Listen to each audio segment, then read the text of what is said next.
பிதா, குமாரன், பரிசுத்த ஆவியானவராகிய சர்வ வல்லமையுள்ள தேவனுடைய நாமத்தினாலே அனைவருக்கும் வாழ்த்துக்கள். பெரும்பான்மையான கிறிஸ்தவர்களாகிய நாம், அதாவது கிறிஸ்தவத்தில் பெரும்பான்மையானவர்களாகிய நாம் ஒவ்வொருவரும் நமக்கு தெரிந்தோ தெரியாமலோ இயேசு கிறிஸ்து பொய் சொல்லிவிட்டார் என்று சொல்லி தவறாமல் வருடாவருடம் மேடை போட்டு உரக்க சொல்லி கொண்டிருக்கிறோம். இயேசு கிறிஸ்து பொய் சொல்லிவிட்டார் என்று, அந்த பொய்க்கு நாங்களும் சாட்சி என்று சொல்லி இயேசுவை பொய்யராக நாம் நம்மை அறியாமலேயே சித்தரித்து கொண்டிருக்கிறோம். கிறிஸ்தவர்களாகிய நாம வேதத்தில் இருக்கக்கூடிய எல்லா ரகசியங்களையும் புரிந்து கொண்டோம் என்று சொல்லிவிட முடியாது. வேதத்திலே தேவன் நமக்கு நம்முடைய வளர்ச்சிக்கு ஏற்றாற் போல, ஆவிக்குரிய வளர்ச்சிக்கு ஏற்றாற் போல நமக்கு வேத ரகசியங்களை வெளிப்படுத்துகிறார். வளர்ந்துவிட்ட கிறிஸ்தவர்களாகிய நாமோ சிறு வயது துவங்கியே நம்முடைய பிள்ளைகளோடு சேர்ந்து இயேசுவை பொய்யராக சாட்சி பகருகிற ஒரு காரியம் வருடா வருடம் நடக்கிறது. அது என்ன என்பதை நான் ஸ்டெப் பை ஸ்டெப்பாக சொல்கிறேன். நீங்கள் அலசி ஆராய்ந்து நான் சொன்னது சரியா இல்லையா என்பதற்கான முடிவை நீங்களே எடுத்துக்கொள்ளுங்கள். இப்போ ஒரு வசனத்தை வாசிக்கிறேன். மத்தேயு 24 அதிகாரம் 14வது வசனம். ராஜ்யத்தினுடைய இந்த சுவிசேஷம் பூலோகம் எங்கும் உள்ள சகல ஜாதிகளுக்கும் சாட்சியாக பிரசங்கிக்கப்படும், அப்பொழுது முடிவு வரும் என்று வேதம் சொல்லுகிறது. பூலோகத்தில் இருக்கக்கூடிய எல்லா ஜனங்களுக்கும் சாட்சியாக கர்த்தராகிய இயேசு கிறிஸ்துவினுடைய சுவிசேஷம் அறிவிக்கப்படும். இப்போ இந்த சுவிசேஷத்தினுடைய சாராம்சம் என்ன? எல்லா கிறிஸ்தவர்களுக்கும் ஒரு விஷயம் மட்டும் ரொம்ப உறுதியாக தெரியும். இந்த விஷயம் தெரியலன்னா அவங்க கிறிஸ்தவர்களே கிடையாது. அது என்னன்னா, இயேசு கிறிஸ்து பூமிக்கு வந்தார், ஊழியம் செய்தார், நமக்காக சிலுவையிலே பாடுபட்டு மரித்தார், 3ஆம் நாள் உயிருடன் எழுந்து பரலோகம் போனார். இந்த விஷயம் தெரியாத கிறிஸ்தவர்களே இருக்க முடியாது. அப்படியானால் இயேசுவை பற்றிய இந்த சாட்சி தான் உன்னதமான சாட்சி. இயேசுவை குறித்த இந்த சாட்சி தான் தீர்க்க தரிசனத்தின் ஆவி. ஒருவன் தீர்க்க தரிசியா இருக்க வேண்டும் என்றால் இதுதான் அடிப்படை. இதுதான் தீர்க்க தரிசனத்தின் ஆவி என்று வெளிப்படுத்தின விசேஷம் 19ஆம் அதிகாரம் 10வது வசனம் சொல்லுகிறது. இப்போ லூக்கா 24வது அதிகாரம் 45வது வசனத்தை வாசிக்கிறேன். அப்பொழுது வேத வாக்கியங்களை அறிந்து கொள்ளும்படி அவர்களுடைய மனதை அவர் திறந்து அவர்களை நோக்கி, எழுதியிருக்கிறபடி கிறிஸ்து பாடுபடவும் 3ஆம் நாளில் மரித்தோரிலிருந்து எழுந்திருக்கவும் வேண்டியதாயிருந்தது. அன்றியும் மனம் திரும்புதலும் பாவ மன்னிப்பும் எருசலேம் தொடங்கி சகல தேசத்தாருக்கும் அவருடைய நாமத்தினாலே பிரசங்கிக்கப்படவும் வேண்டியது. நீங்கள் இவைகளுக்கு சாட்சிகளாய் இருக்கிறீர்கள் என்று வேதம் சொல்லுகிறது. அதாவது நாம் ஒவ்வொரு கிறிஸ்தவர்களும், நீங்கள் ஊழியம் செய்கிறீங்களா, பாஸ்டரா இருக்கிறீங்களா, பாஸ்டரா இல்லையா, பெரிய ஊழியரா, சிறிய ஊழியரா, மெகா பிரீச்சரா, இதெல்லாம் எங்கள் கணக்கில் இல்லை. ஒவ்வொரு கிறிஸ்தவனும் நம்முடைய வாழ்க்கை முறையில் நம்ம சாட்சியிடக்கூடிய காரியம், இயேசு கிறிஸ்து வந்தார், மரித்தார், 3ஆம் நாளிலே அவர் உயிரோடு எழுந்தார் என்பதுதான் இந்த சாட்சி.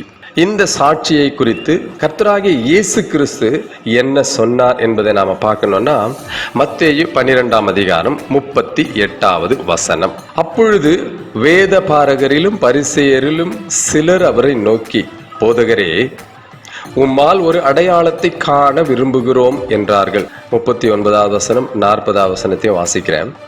அவர்களுக்கு அவர் பிரதியுத்தரமாக, இந்த பொல்லாத விபச்சார சந்ததியார் அடையாளத்தை தேடுகிறார்கள், ஆனாலும் யோனா தீர்க்கதரிசியின் அடையாளமே அன்றி வேறே அடையாளம் இவர்களுக்கு கொடுக்கப்படுவது இல்லை. யோனா இரவும் பகலும் 3 நாள் ஒரு பெரிய மீனின் வயிற்றில் இருந்தது போல மனுஷகுமாரனும் இரவும் பகலும் 3 நாள் பூமியின் இருதயத்தில் இருப்பார். இது கர்த்தராகிய இயேசு கிறிஸ்து வேதபாரகருக்கும் பரிசேயருக்கும் சொன்னது, இதுதான் அடையாளம். யோனா தான் என்னுடைய அடையாளம். யோனா எப்படி 3 நாள் இரவும் பகலுமாக மீனின் வயிற்றிலே இருந்தாரோ, அதுபோல கர்த்தராகிய இயேசு கிறிஸ்துவும் பூமியின் இருதயத்தில் இருப்பார் என்பதை சொல்லியிருக்கிறார். அப்ப யோனா உண்மையிலே மீனின் வயிற்றில் 3 நாள் இருந்தாரா என்று யோனா 1ஆம் அதிகாரம் 17வது வசனத்தில் வாசிச்சேன்னா, யோனாவை விழுங்கும்படி ஒரு பெரிய மீனை கர்த்தர் ஆயத்தப்படுத்தி இருந்தார். அந்த மீன் வயிற்றிலே யோனா இராப்பகல் 3 நாள் இருந்தான். அப்போ இயேசு கிறிஸ்து சொன்ன சாட்சி துளியும் மாறாமல் உண்மையாக இருக்கிறது. இன்னும் எந்தெந்த இடத்துலலாம் இயேசு கிறிஸ்து சொல்லியிருக்கிறார் அப்படின்னு சொல்லி பார்த்தோம்னா, மத்தேயு 16:21 என்ன சொல்லியிருக்காருன்னா, 3ஆம் நாளில் எழுந்திருக்க வேண்டும்னு சொல்றாரு. மத்தேயு 17:23 3ஆம் நாளிலே உயிர்த்தெழுந்திருப்பார் என்றார் அப்படின்னு சொல்றாரு. மத்தேயு 20:19 3ஆம் நாளிலே அவர் உயிரோடே எழுந்திருப்பார் என்றார். மார்க்கு 8:31 3 நாளைக்கு பின்பு உயிர்த்தெழுந்திருக்க வேண்டியது என்று அவர்களுக்கு போதிக்க தொடங்கினார். இப்படி மார்க்கு 10:34 லூக்கா 18:33 எல்லா இடங்களிலும் திரும்ப திரும்ப கர்த்தராகிய இயேசு கிறிஸ்து சொல்லுகிறார், அவர் 3 நாள் பூமியின் இருதயத்தில் இருப்பார். 3 நாள் முடிந்த உடன் அல்லது இந்த 3ஆவது நாள் முடியும் தருணத்திலே அவர் உயிரோடே எழுந்திருப்பார் என்று. ஆனால் தலைமுறை தலைமுறையாக காலம் காலமாக நாம் எல்லாரும் வருடா வருடம் தவறாமல் செய்கிற காரியம் என்ன தெரியுமா? 40 நாட்கள் லெந்து நாட்களை ஆசரிக்கிறோம். லெந்து நாட்கள் நிறைவேறுகிற பொழுது பெரிய வியாழன், அந்த பெரிய வியாழனுக்கு பிறகு வெள்ளிக்கிழமை புனித வெள்ளி என்று சொல்லுகிறோம். அதிலே கிறிஸ்து மரித்ததாகவும் அந்த இரவு அவர் அடக்கம் பண்ணப்பட்டார், அதாவது அந்த இரவுக்குள்ளாக அவர் அடக்கம் பண்ணப்பட்டார் என்றும், சனிக்கிழமை கல்லறையில் இருந்துவிட்டு ஞாயிற்றுக்கிழமை உயிருடன் எழுந்ததாகவும் வெளிப்படையாக ஒவ்வொரு சபையாக, அது எந்த டினாமினேஷனா இருக்கட்டும், எப்படிப்பட்டவங்களா இருக்கட்டும், அவங்க இதை விசேஷமாக படுத்துகிறவர்களாக இருக்கட்டும், இல்லைன்னாலும் கூட அந்த லீவு நாட்களில் ஒன்றாக அமர்ந்து எல்லா சபையும் உறக்க சொல்லுகிறோம், அவர் வெள்ளிக்கிழமை மரித்தார், சனிக்கிழமை ஒரு பகல் முழுவதும் கல்லறையில் இருந்தார், ஞாயிற்றுக்கிழமை அவர் உயிரோடே எழுந்து விட்டார் என்று சத்தம் போட்டு சொல்றோம். அதாவது பெரிய வியாழன் அன்று இயேசு கிறிஸ்துவனுடைய கடைசி ராபோஜனம், புனித வெள்ளி அன்று சாயங்காலத்தில் இயேசு கிறிஸ்து மரித்தார் என்று சொல்லுகிறோம். அதன் பிறகு வெள்ளிக்கிழமை இரவு, சனிக்கிழமை பகல், சனிக்கிழமை இரவு என 2 இரவு 1 பகல், இதுதான் இயேசு கிறிஸ்து கல்லறையில் இருந்தது. ஞாயிற்றுக்கிழமை விடியற் காலத்திலே அவர் எழுந்து விட்டார் என்று சொல்லி அந்த நாளை ஈஸ்டர் நாளாக நாம் ஒவ்வொருவரும் கொண்டாடுகிறோம். இப்ப சொல்லுங்க, இயேசு பொய் சொல்லிவிட்டார், நாங்கள் செய்வதுதான் சரி, அவர் கல்லறையில் இருந்தது 1 பகல் 2 இரவு. ஒருவேளை நீங்க ரொம்ப தாராளமா இல்ல வெள்ளிக்கிழமை பகலை கூட நாங்க சேர்த்துக்கணும், அவர் மதியத்துக்கு மேல இறந்திருந்தாலும் வெள்ளிக்கிழமையும் நாங்க சேர்த்துக்கிறோம்னு சொல்லி நீங்க சொன்னாலும் அதையும் கணக்கில் எடுத்துக்கொள்ளலாமே. இப்படி 2 இரவு 2 பகல் அவர் பூமியின் இருதயத்திலே இருந்தார் என்று வைத்துக் கொண்டாலும் கூட ஒரு நாள் மிஸ் ஆகுதே. அப்போ நியாயமா மனசாட்சி உள்ளவர்கள் எல்லாரும் சொல்லுங்க, இப்ப நாமோ இயேசு கிறிஸ்துவை குறித்த பொய் சாட்சியை சொல்லிக் கொண்டிருக்கிறோமா, அல்லது இயேசு கிறிஸ்து பொய் சொன்னார் என்று நாம் சாட்சி சொல்லுகிறோமா? இது 2ல எது நடந்தாலும் நாம் வேதத்தை மட்டுப்படுத்துகிறவர்கள், வேதத்தை சரியாக ஆராய்ந்து அதன்படி நம்முடைய வேத கட்டளைகளை கை கொள்ளாதவர்கள் என்று அர்த்தம். எனக்கு இதுல நிறைய டவுட் இருந்த போது நான் வேதத்தை எடுத்து ஆராய்ந்த நாட்கள் உண்டு. அப்படி ஆராய்ந்த பொழுது மார்க்கு 15ஆம் அதிகாரம் 42வது வசனத்துல, ஓய்வு நாளுக்கு முந்தின நாள் ஆயத்த நாளாய் இருந்தபடியால் சாயங்காலமான போது கணம் பொருந்திய ஆலோசனைக்காரனும் அரிமத்தியா ஊரானும் தேவனுடைய ராஜ்யம் வர காத்திருந்தவனுமாகிய யோசேப்பு என்பவன் வந்து பிலாத்துவினிடத்தில் துணிந்து போய் இயேசுவின் சரீரத்தை கேட்டான். அவர் இத்தனை சீக்கிரத்தில் மரித்து போனாரா என்று பிலாத்து ஆச்சரியப்பட்டு 100க்கு அதிபதியை அழைப்பித்து, அவர் இதற்குள்ளே மரித்தது நிச்சயமா என்று கேட்டான். 100க்கு அதிபதியினாலே அதை அறிந்து கொண்ட பின்பு சரீரத்தை யோசேப்பினிடத்தில் கொடுத்தான். அவன் போய் மெல்லிய துப்பட்டியை வாங்கி கொண்டு வந்து அவரை இறக்கி அந்த துப்பட்டியிலே சுற்றி கண்மலையில் வெட்டியிருந்த கல்லறையிலே அவரை வைத்து கல்லறையின் வாசலில் ஒரு கல்லை புரட்டி வைத்தான். தெள்ள தெளிவாக நமக்கு சொல்லுகிற காரியம் ஓய்வு நாளுக்கு முந்தினது. அதாவது வேதத்தின் அடிப்படையில் ஓய்வு நாள் சனிக்கிழமை, சனிக்கிழமைக்கு முந்தின நாள் வெள்ளிக்கிழமை, வெள்ளிக்கிழமை சாயங்காலத்தில் தான் அவரை அடக்கம் பண்ணார்கள் என்று இந்த வசனம் சொல்கிறது. லூக்கா 23ஆம் அதிகாரம் 52வது வசனத்தை நான் வாசிக்கும் பொழுது, அவன் பிலாத்துவினிடத்தில் போய் இயேசுவின் சரீரத்தை கேட்டு அதை இறக்கி மெல்லிய துப்பட்டியிலே சுற்றி கண்மலையில் வெட்டப்பட்டதுமாய் ஒரு காலும் ஒருவனும் வைக்கப்படாததுமாய் இருந்த ஒரு கல்லறையிலே வைத்தான். அந்த நாள் ஆயத்த நாளாய் இருந்தது, ஓய்வு நாளும் ஆரம்பமாயிற்று என்று சொல்லி வேதம் சொல்லுகிறது. ஆகையினால நாம் என்ன கன்க்ளூஷனுக்கு வரணும்? ஆமாம், இதைத்தானே நாம் செய்து கொண்டிருக்கிறோம் என்று சொல்லி நாம் எல்லாரும் முடிவெடுக்கிறோம். அப்போ ஓய்வு நாள் முடிந்தவுடனே ஞாயிற்றுக்கிழமை தானே, சரியாகத்தானே இருக்கிறது நம்முடைய செயல்கள் என்று நாம் நினைக்கிறோம். யோவான் 19ஆம் அதிகாரம் 41வது வசனத்தையும் நான் வாசிச்சிடுறேன். எல்லா சுவிசேஷத்திலும் இது எழுதப்பட்டிருக்கிறது. என்னன்னா, அவர் சிலுவையில் அறையப்பட்ட இடத்தில் ஒரு தோட்டமும் அந்த தோட்டத்தில் ஒரு காலும் ஒருவனும் வைக்கப்பட்டிராத ஒரு புதிய கல்லறையும் இருந்தது. யூதருடைய ஆயத்த நாள் ஆனபடியினாலும் அந்த கல்லறை சமீபமாய் இருந்தபடியினாலும் அவ்விடத்திலே இயேசுவை வைத்தார்கள்.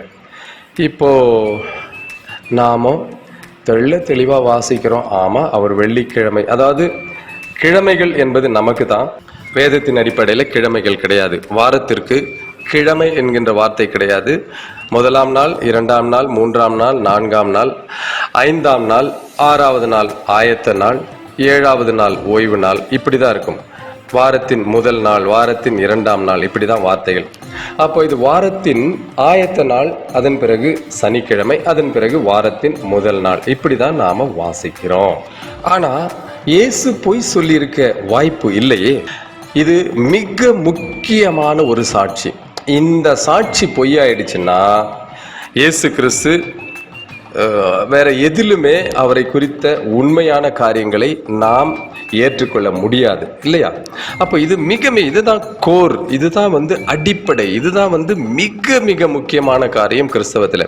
இயேசு மரித்தார், உயிர்த்தெழுந்தார், நம்முடைய பாவங்கள் அவருடைய இரத்தத்தினாலே கழுவப்பட்டது, நமக்காக அவர் கல்லறையில் இருந்தார், நமக்காக உயிர்த்தெழுந்தார், நம்ம எல்லாருக்கும் உயிர்த்தெழுதலின் நிச்சயத்தை உறுதிப்படுத்தி இருக்கிறார். இந்த வைட்டல் விஷயத்துல, இந்த அடிப்படை விஷயத்துல இயேசு கிறிஸ்து சொன்னது எப்படி பொய்யாகும் என்பதை நாம் யோசித்து பார்க்க வேண்டும். அதை நாம் அலசி ஆராய வேண்டியது நம்முடைய கடமை. அப்படி செய்தாதான் நம்முடைய வாழ்க்கையில இனி இயேசு கிறிஸ்துவை குறித்த பொய் சாட்சியை சொல்லாமல் இருக்கலாம்.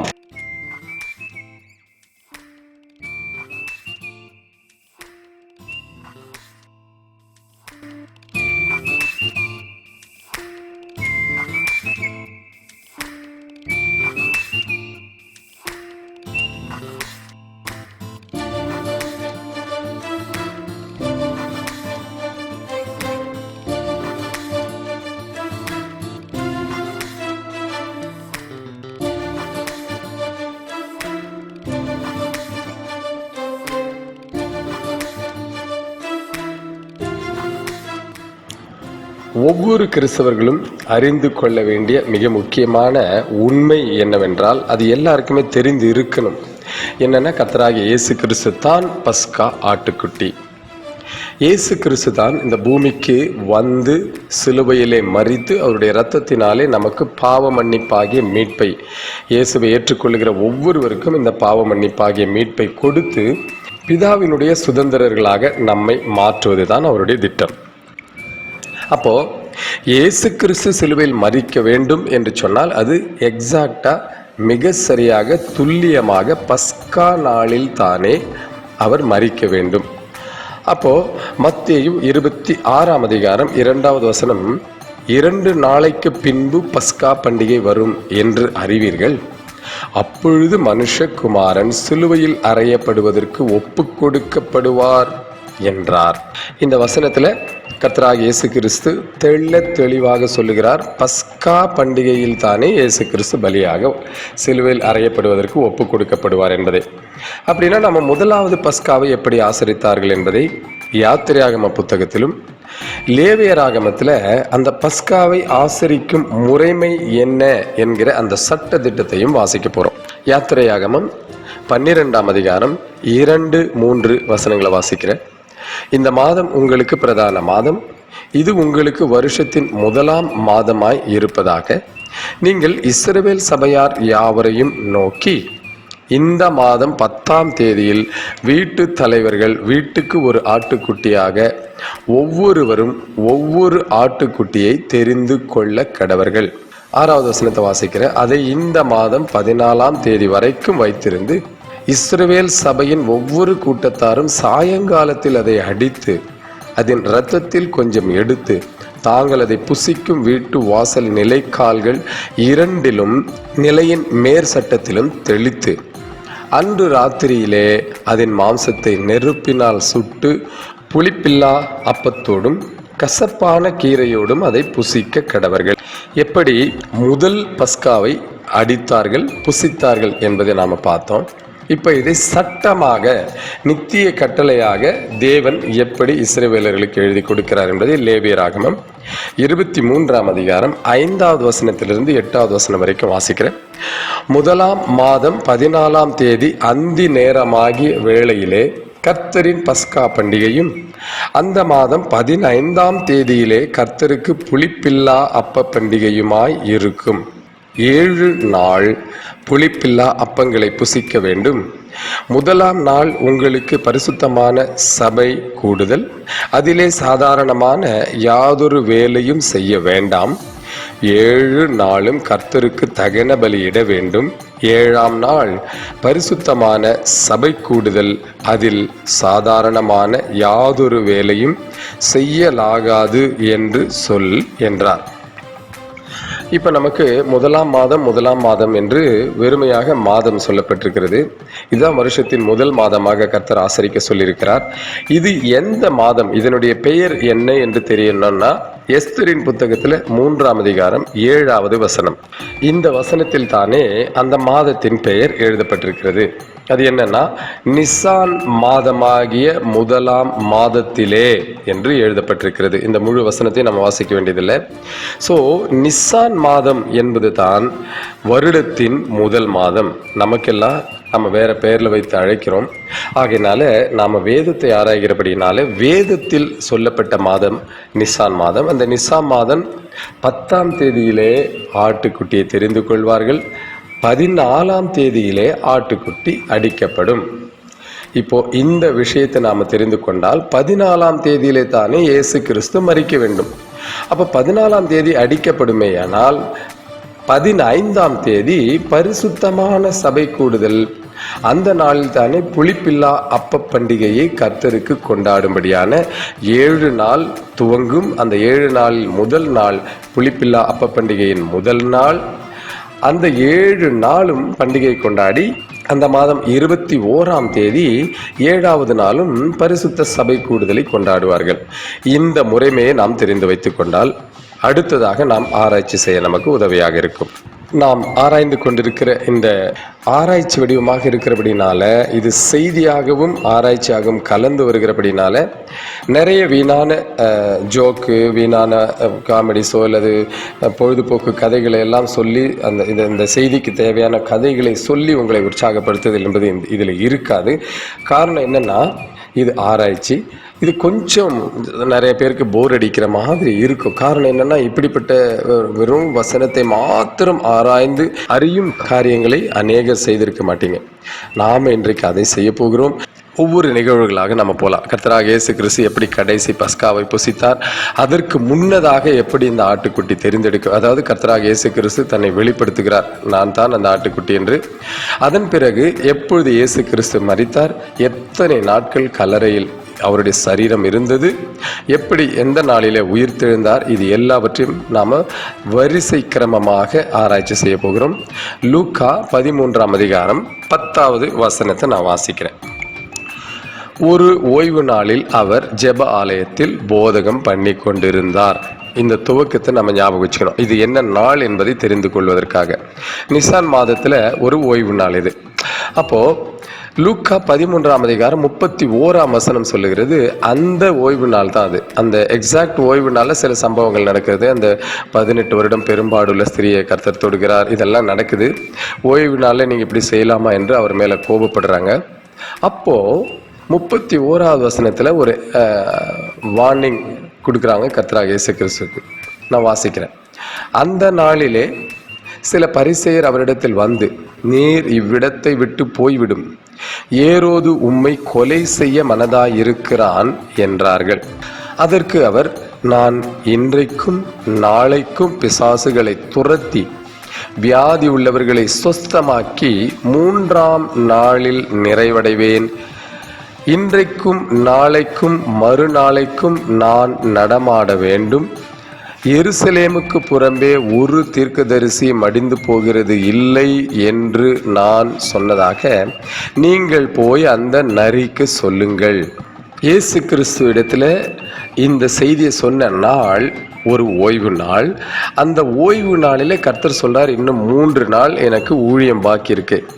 அந்த ஊழியத்தை நான் முடித்து, அதாவது பிசாசுகளை துரத்துவேன், வியாதி உள்ளவர்களை சொஸ்தமாக்குவேன், 3ஆம் நாளில் நிறைவடைவேன்னு சொல்றாரு. அப்போ அந்த 3ஆம் நாள் நிறைவடைதல் என்பது என்னன்னா, அவரது ராஜ்யத்தை குறித்த எல்லா காரியத்தையும் வெளிப்படுத்தணும், ரகசியங்களை வெளிப்படுத்தணும். இது எல்லாமே நிறைவடைவதற்கு 3 நாள் இருக்கிறதுன்னு சொல்றார். ஸோ அந்த 3 நாள் நான் நடமாட வேண்டும் சொல்றார். அப்போ இந்த ஓய்வு நாள் துவங்கி ஞாபகத்தில் வைத்துக் கொள்ளுங்கள், இயேசு கிறிஸ்து இதை பேசின நாள் ஓய்வு நாள். இந்த நாளில் 3 நாளை கணக்கெடுத்துக் கொள்ளுவோம். அதன் பிறகு இயேசு கிறிஸ்து உயிர்த்தெழுந்தது வாரத்தின் முதல் நாள். அப்படின்னா ஒரு ஓய்வு நாள், 2 ஓய்வு நாள், அதன் பிறகு வாரத்தின் முதல் நாள். அப்படின்னா 9 நாள் இதிலே கணக்கில் வருகிறது.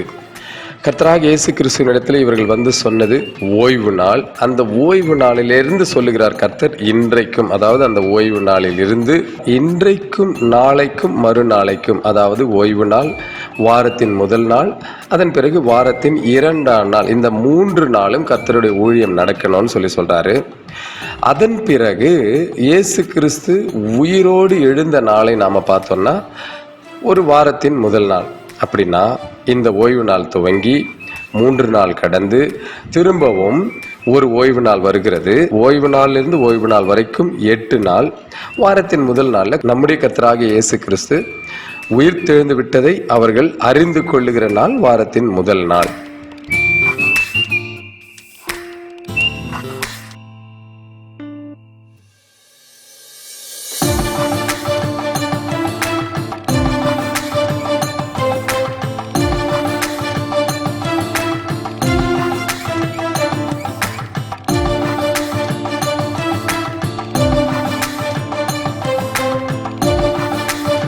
நம்முடைய கர்த்தரும் இரட்சகருமாகிய இயேசு கிறிஸ்து சிலுவையில் அறையப்பட்ட அந்த நாள், அதாவது பஸ்கா பண்டிகையிலே முதல் நாள் 14ஆம் தேதி, நிசான் 14ஆம் தேதி இயேசு கிறிஸ்து பலியாக வேண்டும். அந்த நாளிலே நடந்த சம்பவத்தையும், இயேசு கிறிஸ்து அடக்கம் பண்ணப்பட்ட சில மணித்துளிகளிலே நடந்த சம்பவத்தை நாம் இப்போ தொடர்ந்து வாசிக்கலாம். துல்லியமான விடையை பெற வேண்டுமென்றால் இன்னமும் அதிகமாக வசனங்களை ஆய்ந்து வசனத்தின் மூலமாகவே நாம் விடை கண்டுபிடிக்க வேண்டும். ஆகையினால இன்னும் வசனங்களை வாசித்து நாம் தெளிவு பெறுவோம். யோவான் 18ஆம் அதிகாரம் 28வது வசனம். அவர்கள் காய்பாவினிடத்தில் இருந்து இயேசுவை தேசாதிபதியின் அரண்மனைக்கு கொண்டு போனார்கள். அப்பொழுது விடியற் காலமாய் இருந்தது. தீட்டுப்படாமல் பஸ்காவை புசிக்கத்தக்கதாக அவர்கள் தேசாதிபதியின் அரண்மனைக்குள் பிரவேசியாதிருந்தார்கள். நாம் ஏற்கனவே பார்த்தது போல இயேசு கிறிஸ்து பஸ்கா நாளில் தானே பலியிடப்பட வேண்டும், அதாவது சிலுவையில் அறையப்பட வேண்டும் என்று நாம் பார்த்தோம். இப்போ பஸ்கா நாள் வந்து விட்டதுனால நாங்கள் தீட்டுப்படாமல் பஸ்காவை புசிக்க ஆயத்தமாக இருக்கிறோம். ஆகையினால் நாங்கள் அரண்மனைக்குள்ளே பிரவேசித்தால் அது தீட்டு என்பதாக யூதர்களுடைய வழக்கமாக இருக்கலாம். அவங்க அரண்மனைக்குள்ளே பிரவேசிக்க மாட்டேன்னு சொல்கிறாங்க. இது பஸ்கா நாள் என்பதற்கான முக்கிய சான்று. யோவான் 18ஆம் அதிகாரம் 39வது வசனம். பஸ்கா பண்டிகையில் நான் உங்களுக்கு ஒருவனை விடுதலை பண்ணுகிற வழக்கம் உண்டே, ஆகையால் யூதருடைய ராஜாவை நான் உங்களுக்கு விடுதலை பண்ண உங்களுக்கு மனதுண்டா என்று பிலாத்து கேட்கிறார். என்னன்னா பஸ்கா பண்டிகை இப்போ நமக்கெல்லாம் பார்த்தீங்கன்னா குடியரசு தினம், சுதந்திர தினம், இப்படி நாடு முழுவதும் கொண்டாடக்கூடிய ஒரு விசேஷித்த தினங்களிலே நன்னடத்தில் இருக்கக்கூடிய கைதிகளை ரிலீஸ் பண்ணும்படி அரசாங்கம் ஒரு முடிவு எடுக்கும் இல்லையா, அந்த வழக்கம் இந்த யூதர்களுடைய இந்த வழக்கத்திலிருந்து தான் அது துவங்கியது என்று நான் நினைக்கிறேன். என்னன்னா பஸ்கா பண்டிகையில் நான் உங்களுக்கு ஒருவனை விடுதலை பண்ணுறது பாரம்பரியமாக நடந்து கொண்டு வருகிற காரியம். இப்போ நான் யாரை விடுதலை பண்ணட்டோன்னு அவர் கேட்கிறார். அப்போது இது பஸ்கா பண்டிகையின் முதல் நாளாகிய பலி செலுத்தும் நாள். இதை நினைவில் வைத்துக் கொள்ள வேண்டும். இப்போ கர்த்தராகிய இயேசு கிறிஸ்துவை சிலுவையில் அறைந்து அவர் மரிக்கும் தருவாயில் இருக்கக்கூடிய வசனங்களை நாம் வாசிப்போம். யோவான் 19ஆம் அதிகாரம் 14வது வசனம். அந்த நாள் பஸ்காவுக்கு ஆயத்த நாளும் ஏறக்குறைய 6 மணி நேரமுமாயிருந்தது. அப்பொழுது அவன் யூதர்களை நோக்கி, இதோ உங்கள் ராஜா என்றான். அதன் பிறகு என்ன நடந்ததுன்னா உங்களுக்கு எல்லாருக்குமே தெரியும். இவனை அகற்றும்னு கத்துவாங்க. இவன் எங்களுக்கு ராஜா இல்லை, ராயனே எங்களுக்கு ராஜா என்று அவங்க சத்தம் போட்டு கூச்சல் போடுவாங்க. இப்போ என்னன்னா பஸ்காவுக்கு ஆயத்த நாள் என்பது நிஸ்ஸான் 15ஆம் தேதி கொண்டாடக்கூடிய புளிப்பில்லாத அப்ப பண்டிகையின் நாள் தான் அவர்களுக்கு பஸ்கா பண்டிகையின் புளிப்பில்லா அப்பம் சாப்பிடுகிற நாள். அதனால் இதை நினைவில் வைத்துக் கொள்ளுங்கள். லூக்கா 23:44வது வசனம். அப்பொழுது ஏறக்குறைய 6ஆம் மணி நேரமாய் இருந்தது. 9ஆம் மணி நேரம் வரைக்கும் பூமி எங்கும் அந்தகாரம் உண்டாயிற்று. இப்போ இயேசுவை சிலுவையில் அறைந்த அந்த நிஸ்ஸான் 14ஆம் தேதி ஏறக்குறைய 6ஆம் மணி நேரம், அதாவது நம்முடைய 6 மணி நேரம் அல்ல, இது யூதர்களுடைய வழக்கத்தின்படி இயேசு கிறிஸ்து வாழ்ந்த காலத்திலே கடைபிடிக்கப்பட்ட நேரத்தின் காலம். அது என்ன என்பதை நாம் இன்னும் கொஞ்ச நேரத்தில் பார்க்கலாம். அந்த நேரத்தில் அந்தகாரம் உண்டாகுது பூமி எங்கும். 45ஆம் வசனம் சொல்லுகிறது. கொஞ்சம் ஒரு இடைச்செருகலாக இந்த வசனத்தை நான் வாசிக்கிறேன். ஒரு 3 சுவிசேஷ புத்தகத்திலும் இருக்கக்கூடிய இந்த வசனத்தை நான் வாசிக்கிறேன். சூரியன் இருளடைந்தது, தேவாலயத்தின் திரைசீலை நடுவில் 2ஆக கிழிந்தது. இப்போ இங்க தேவாலயத்தின் திரைசீலை நடுவில் 2ஆக கிழிந்தது என்று இந்த இடத்துல நாம பார்க்கிறோம். அப்போ 46வது வசனத்துல இயேசு கிறிஸ்து, பிதாவே உம்முடைய கைகளில் நான் ஆவியை ஒப்புவிக்கிறேன் என்று மகா சத்தமாய் கூப்பிட்டு சொன்னார். இப்படி சொல்லி ஜீவனை விட்டார். இப்போ இந்த 9ஆம் மணி நேரம் கடந்த உடனடியாக இயேசு கிறிஸ்து தன்னுடைய ஜீவனை விட்டிருக்கிறார் என்பது இங்கே தெளிவாகிறது. மத்தேயு 27 அதிகாரம் 50வது வசனம். இயேசு மறுபடியும் மகா சத்தமாய் கூப்பிட்டு ஆவியை விட்டார். அப்பொழுது தேவாலயத்தின் திரைச்சீலை மேல் தொடங்கி கீழ் வரைக்கும் 2ஆக கிழிந்தது, பூமியும் அதிர்ந்தது, கன்மலைகளும் பிளந்தது. மத்தேயு 27:51. அப்பொழுது தேவாலயத்தின் திரைச்சீலை மேல் தொடங்கி கீழ் வரைக்கும் 2ஆக கிழிந்தது, பூமியும் அதிர்ந்தது, கன்மலைகளும் பிளந்தது. இப்போ மணிக்கணக்கை நம்ம பார்ப்போம். இப்போ அவங்க எப்படி ஃபாலோ பண்ணுறாங்கன்னு எனக்கு தெரியல. இயேசு கிறிஸ்து வாழ்ந்த காலத்தில் ஒரு நாளின் துவக்கம் என்பது சாயங்காலம் 6 மணிக்கு. எப்படி நமக்கு இரவு 12 மணி, நடுநிசி 12 மணின்னு சொல்கிறோம் இல்லையா, அந்த 12 மணிக்கு 0 டைம் ஆகும். அதாவது 12:10, 12:20, 12:30 வந்துருச்சுன்னா 00:30 நிமிஷம், இதெல்லாம் அந்த டைம்லேருந்து ஸ்டார்ட் ஆகி இரவு 1 மணிக்கு 1 மணின்னு சொல்லுவோம். அதுபோல் இயேசு கிறிஸ்து வாழ்ந்த காலத்தில் வாழ்ந்த யூதர்களுடைய கால கணக்கின்படி சாயங்காலம் 6 மணிக்கு 0. நமக்கு எப்படி 12 மணிக்கு 0வோ அதுபோல் சாயங்காலம் 6 மணிக்கு 0லேருந்து ஸ்டார்ட் ஆகும். 6 மணிக்கு 0, 7 மணிக்கு 1 மணி, 8 மணிக்கு 2 மணி, நம்முடைய 9 மணினா அவங்களுக்கு 3 மணி, நம்முடைய 10 மணி அப்படின்னா அவங்களுக்கு 4 மணி, நம்முடைய 11 மணி என்றால் அவர்களுக்கு 5 மணி, இப்படியே நாம கணக்கெடுத்தோம்னா நம்முடைய விடியற் காலை 6 மணி என்பது இயேசு கிறிஸ்து வாழ்ந்த காலத்தில் வாழ்ந்த யூதர்களுக்கு 12 மணி. நம்முடைய மதியம் 12 மணி என்பது அவர்களுக்கு 6 மணி. நம்முடைய 1 மணி, மத்தியானம் 1 மணி என்பது அவர்களுக்கு 7 மணி. நம்முடைய 2 மணி என்பது அவர்களுக்கு 8 மணி. நம்முடைய 3 மணி என்பது அவர்களுக்கு 9ஆம் மணி வேளை.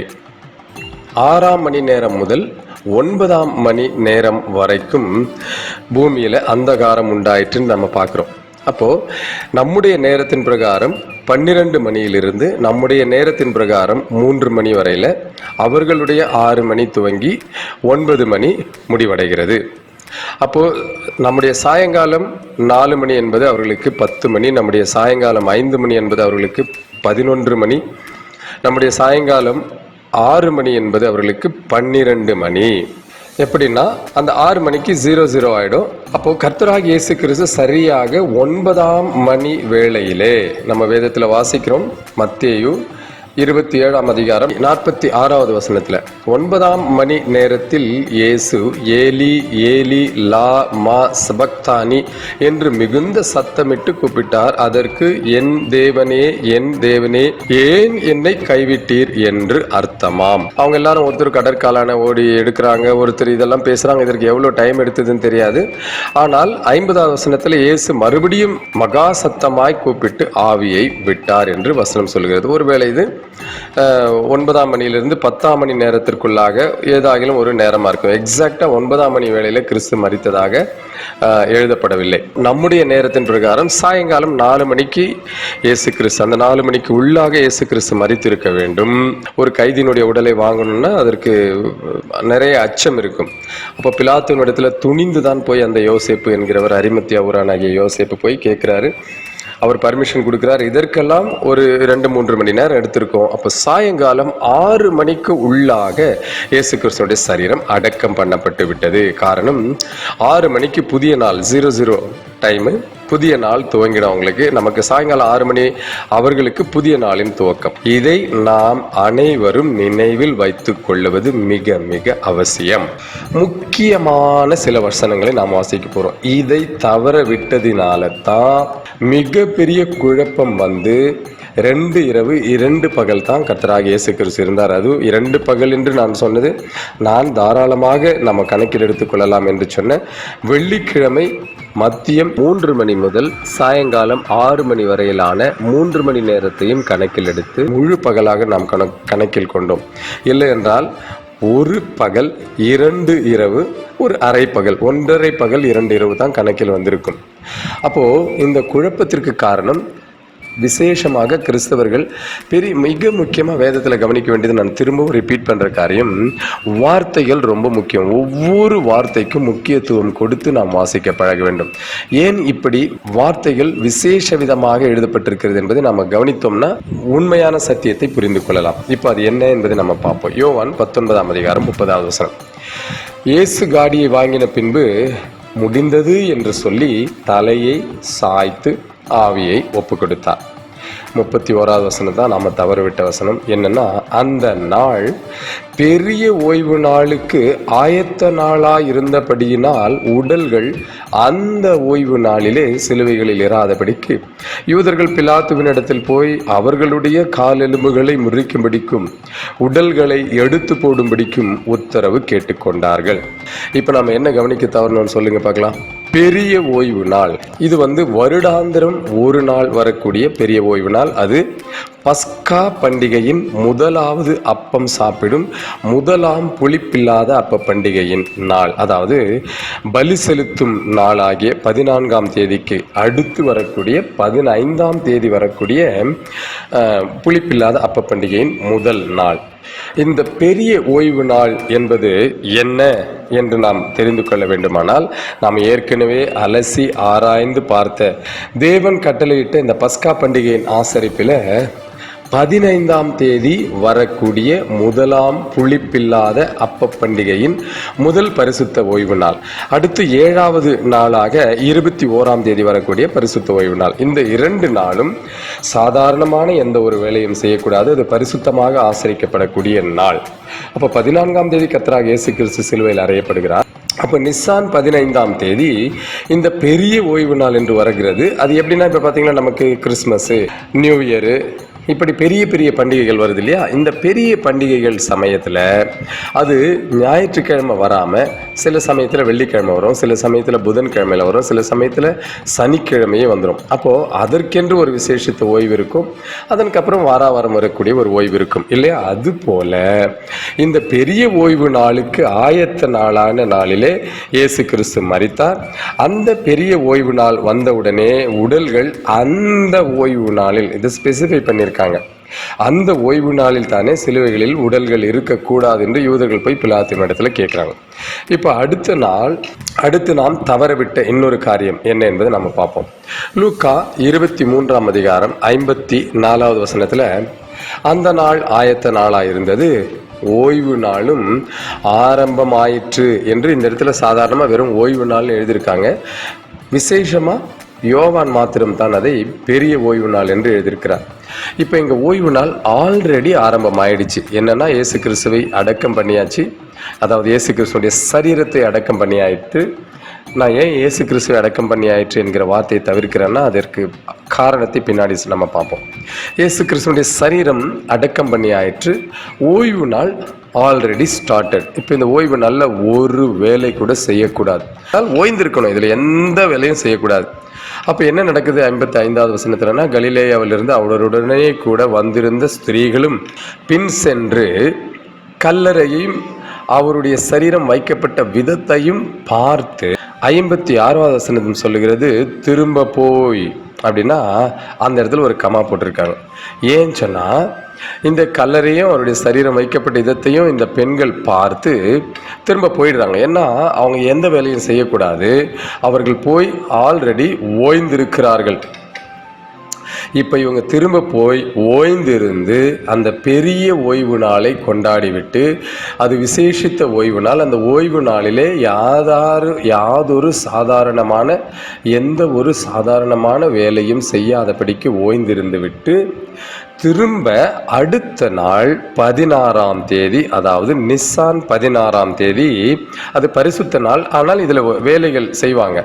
அப்போ இந்த இடத்துல அவங்க என்ன செய்கிறாங்கன்னா, கந்த வர்க்கங்களையும் பரிமள தைலங்களையும் ஆயத்தம் பண்ணி கற்பனையின்படியே ஓய்வு நாளில் ஓய்ந்திருந்தார்கள். இப்போ இது என்னன்னா, கற்பனையின்படியான 7ஆம் நாளான ஓய்வு நாள். இது சாதாரணமாக வாரம் வரக்கூடிய, வருடத்தில் 52 வாரம் வரக்கூடிய ஓய்வு நாள். இதை நாம் எப்பொழுதும் மனதில் வைத்துக் கொள்ள வேண்டும். ஆகையினால தான் இந்த 56வது வசனத்தை நான் பிரித்து படித்தேன். இப்போ படிக்கிறேன் பாருங்க. திரும்ப போய் கந்த வர்க்கங்களையும் பரிமள தைலங்களையும் ஆயத்தம் பண்ணி கற்பனையின்படியே ஓய்வு நாளில் ஓய்ந்திருந்தார்கள்.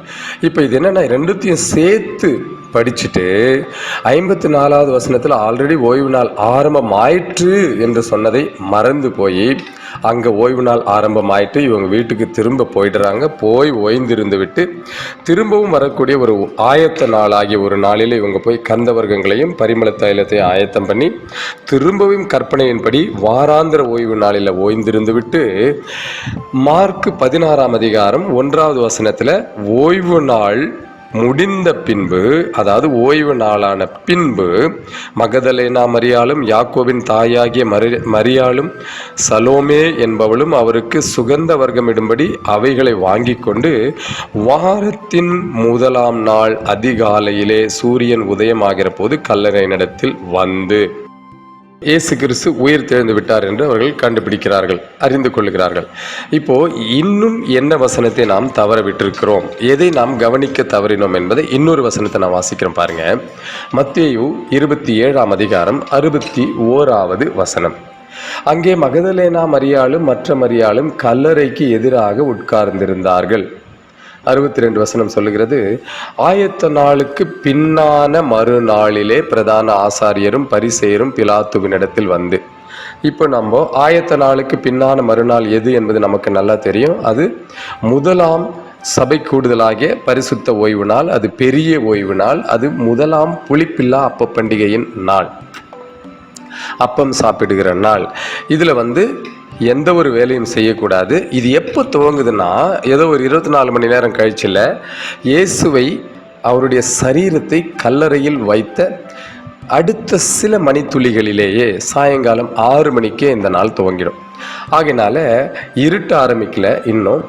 அந்த நேரத்திற்குள்ளாக இந்த பிரதான ஆசாரியரும் பரிசேயரும் பிலாத்துக்கிட்ட வந்து என்ன சொல்றாங்கன்னா, ஆண்டவனே, அந்த எத்தன் உயிரோடு இருக்கும்போது 3 நாளைக்கு பின் எழுந்திருப்பேன் என்று சொன்னது எங்களுக்கு ஞாபகம் இருக்கிறது.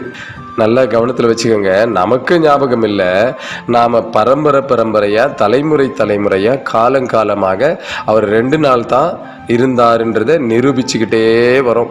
பொய்யான ஒரு காரியத்தை தொடர்ந்து செஞ்சுக்கிட்டே வரோம். எவ்வளவு மன கடினம் நமக்கு இருக்கிறதுன்னு பாருங்க. ஆனால் இயேசுவை விரோதித்தவர்கள் கூட நல்லா ஞாபகம் வச்சிருக்கிறாங்க. இயேசு கிறிஸ்து இந்த 3 நாளைக்கு பின்பு எழுந்திருப்பேன்னு சொல்லியிருக்காரு. அது எங்களுக்கு நல்ல ஞாபகம் இருக்கு. நமக்கெல்லாம் மறந்து போச்சு பாருங்க, அவங்களுக்கு ஞாபகம் இருக்குன்னு சொல்றாங்க. ஆகையினால 64வது வசனத்தில் சொல்றாங்க, ஆகையால் அவனுடைய சீஷர்கள் ராத்திரியிலே வந்து அவனை களவாய் கொண்டு போய் மரித்தோரில் இருந்து எழுந்தான் என்று ஜனங்களுக்கு சொல்லாதபடிக்கும், முந்தின எத்தை பார்க்கிலும் பிந்தின எத்து கொடியதாகாதபடிக்கும் நீர் 3 நாள் வரைக்கும் கல்லறையை பத்திரப்படுத்தும்படி கட்டளையிட வேண்டும் என்றார்கள். இப்போ இவங்க ஸ்பெஷலாக கேட்குறாங்க. இவர் மரித்தாயிற்று, கல்லறையில் வைத்தாயிற்று, புதிய ஓய்வு நாள் வந்தாயிடுத்து.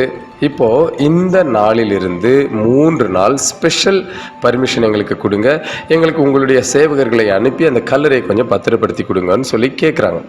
அப்போ 65வது வசனத்தை அவர் சொல்லுகிறார், அதற்கு பிலாத்து, உங்களுக்கு காவல் சேவகர் உண்டே, போய் உங்களால் கூடிய மட்டும் பத்திரப்படுத்தி கொள்ளுங்கள் என்றான்.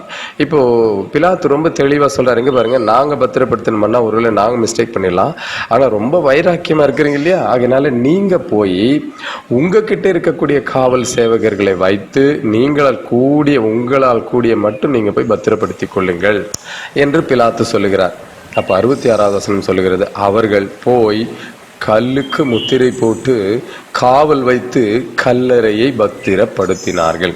இங்க நாம கவனிக்க வேண்டியது என்னன்னா, 3 நாள் அளவும் அவர்கள் பத்திரப்படுத்தும்படியான ஒரு வேலையை இந்த ராத்திரியிலிருந்து துவங்குறாங்க. ஸோ இவங்க விட்னஸ், இது இயேசு கிறிஸ்துடைய கல்லறை 3 நாள் வரைக்கும் பத்திரப்படுத்தப்பட்டிருந்தது. அவர் உயிர் தெழுந்தது 3 நாள் முடிந்து அல்லது முடிவிலே தான் என்பது. இல்லைன்னா இவங்க ஆல்ரெடி என்ன பண்ணியிருப்பாங்கன்னா, ஆல்ரெடி இங்கே ஒரு வார்த்தை சொன்னாங்க இல்லையா, அவங்க சீஷர்கள் வந்து களவாய் கொண்டு போயிடுவாங்கன்னு சொல்லிட்டு, ஒருவேளை 2 நாளில் அவர் எந்திரிச்சிருந்தா இவங்களுடைய ஸ்டேட்மெண்ட் என்னவாக இருந்திருக்குன்னா, 3 நாளைக்கு பின்னாடி எழுந்திருப்பேன்னு சொன்னார், ஆனால் 2 நாளில் இவர் எந்திரிச்சிட்டாரு. அப்போ இவர் இருந்தது என்ன, நைட்டும் 1 நாள் மாத்திரம்தான் அவர் இருந்தார், ஒரு பகல் மாத்திரம்தான் என்று இவங்க ஸ்டேட்மெண்ட் கொடுத்திருப்பாங்க. ஆனால் இவங்க யாருடைய ஸ்டேட்மெண்ட்டும் அப்படி கிடையாது. நமக்கு தெளிவாக தெரிந்துவிட்டது, இயேசு கிறிஸ்து 3 நாள் கல்லறையில் அவருடைய சரீரத்தை வைத்திருந்தார். அதாவது இயேசு கிறிஸ்துடைய சரீரம் கல்லறைக்குள்ளாக இருந்தது.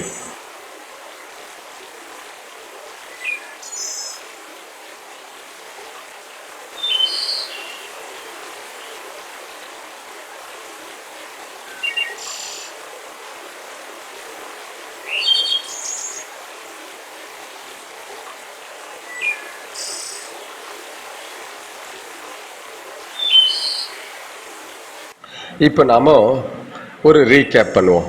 என்னன்னா, நாம் நிச்சயமாகவே இயேசு கிறிஸ்துவை குறித்த பொய் சாட்சியை இத்தனை நாள் தவறாமல் தொடர்ந்து சொல்லிக் கொண்டு வருகிறோம் என்பதில் நாம் ஒத்துக்கொண்டு தான் ஆக வேண்டும். அடுத்தது, நாம் ஏன் இந்த பொய்யை, இயேசு கிறிஸ்துவை குறித்த பொய்யான செயலை நாம் தொடர்ந்து செய்கிறோம்னா, நமக்கு போதிக்கப்பட்டது அப்படி. அவங்க என்ன ஆராய்ச்சி செய்தாங்களோ அந்த ஆராய்ச்சியின் விளைவாக வசன ஆதாரங்களை நாம் பார்த்தோம்.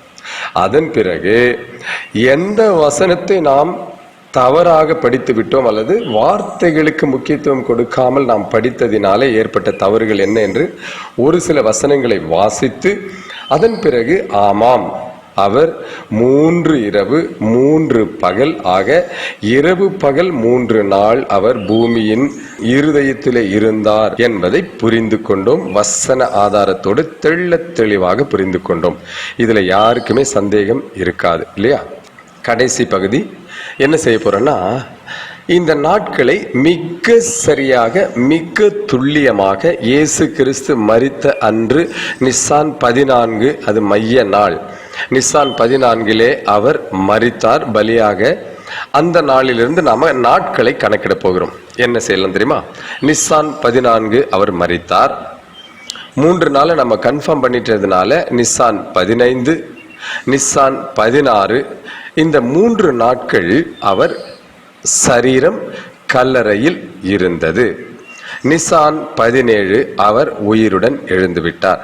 நடைமுறையில் நம்முடைய வழக்கத்தின்படி சொல்லணும்னா நிசான் 14 என்பது நமக்கு புதன்கிழமை. புதன்கிழமை மதியம் 2 மணிக்கு மேல் அவர் கொல்லப்பட்டார் சிலுவையிலே. புதன்கிழமை சாயங்காலம் 6 மணிக்குள்ளாக அவர் சரீரம் அடக்கம் பண்ணப்பட்டது. அப்போ புதன்கிழமை சாயங்காலத்திலிருந்து வியாழக்கிழமை சாயங்காலம் வரைக்கும் ஒரு இரவு பகல், வியாழக்கிழமை சாயங்காலத்திலிருந்து வெள்ளிக்கிழமை சாயங்காலம் வரைக்கும் 2வது இரவு பகல், வெள்ளிக்கிழமை சாயங்காலத்திலிருந்து சனிக்கிழமை சாயங்காலம் வரைக்கும் 3வது இரவு பகல் முடிந்து, அந்த நேரத்தில் தானே 6 மணி முடிந்த உடனடியாக இயேசு கிறிஸ்து உயிர்த்தெழுந்திருக்க வேண்டும், அல்லது சரியாக 6 மணிக்கு உயிர்த்தெழுந்திருக்க வேண்டும். காரணம், அவர் சொன்னதை நிறைவேற்றுகிறவர். நம்ம கடைசியாக பார்த்தது அவங்க ஓய்வு நாளில் போய் பார்த்து, அதாவது வாரத்தின் முதல் நாளில் போய் கல்லறையில் பார்க்குறாங்க, இயேசு கிறிஸ்து அங்கே இல்லை. தூதர்கள் கன்ஃபார்ம் பண்ணுறாங்க, நீங்கள் இயேசு கிறிஸ்து சொன்னதை மறந்துட்டீங்களா, அவர் உயிரோடு எழுந்து விட்டார் என்று சொல்லி. அப்போது இது எல்லாமே சரியாக நிசான் 14, நிசான் 15, நிசான் 16, நிசான் 17 அன்று அவர் உயிர் தெழுந்து விட்டார். இப்போ நாம ஒரு மிக முக்கியமான ஒரு ஆச்சரியத்தை நாம பார்க்க போறோம். எப்படி கர்த்தராகிய இயேசு கிறிஸ்து அவர் சொன்ன நாட்களும் துல்லியமாக இருந்தது, வேதத்தின் சட்ட திட்டங்களும் அவருடைய சிலுவை மரணத்திலே மிக துல்லியமாக கடைபிடிக்கப்பட்டிருக்கிறது என்பதை நாம பார்க்க போறோம். என்னன்னா, லூக்கா 13ஆம் அதிகாரம் 32, 33 நம்ம என்ன வாசிச்சோம்னா, இன்றைக்கும் நாளைக்கும் பிசாசுகளை துரத்தி வியாதியுள்ளவர்களை சொஸ்தமாக்கி 3ஆம் நாளில் நிறைவடைவேன் அப்படின்னு கர்த்தராகிய இயேசு கிறிஸ்து சொல்றாரு. இன்றைக்கும் நாளைக்கும் மறுநாளைக்கும் நான் நடமாட வேண்டும். எருசலேமுக்கு புறம்பே ஒரு தீர்க்கதரிசி மடிந்து போகிறது இல்லை என்று நான் சொன்னதாக நீங்கள் போய் அந்த நரிக்கு சொல்லுங்கள் அப்படின்னு சொல்றார். இப்படி அவர் சொன்ன நாள் ஒரு ஓய்வு நாள். ஓய்வு நாள் என்பது சனிக்கிழமையிலே வருகிறது. அது நம்முடைய வழக்கத்தின்படி அல்ல, யூதர்களுடைய வழக்கத்தின்படி. இப்போ சனி, ஞாயிறு, திங்கள், இந்த 3 நாள் நம்ம கணக்கு வச்சுக்கோ.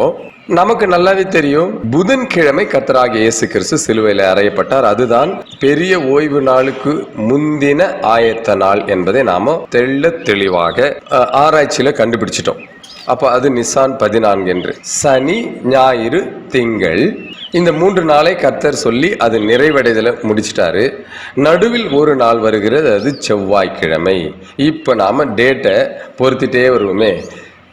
புதன்கிழமை 14 என்றால் செவ்வாய்க்கிழமை நிசான் 13, திங்கள்கிழமை நிசான் 12, ஞாயிற்றுக்கிழமை நிசான் 11, சனிக்கிழமை நிசான் 10.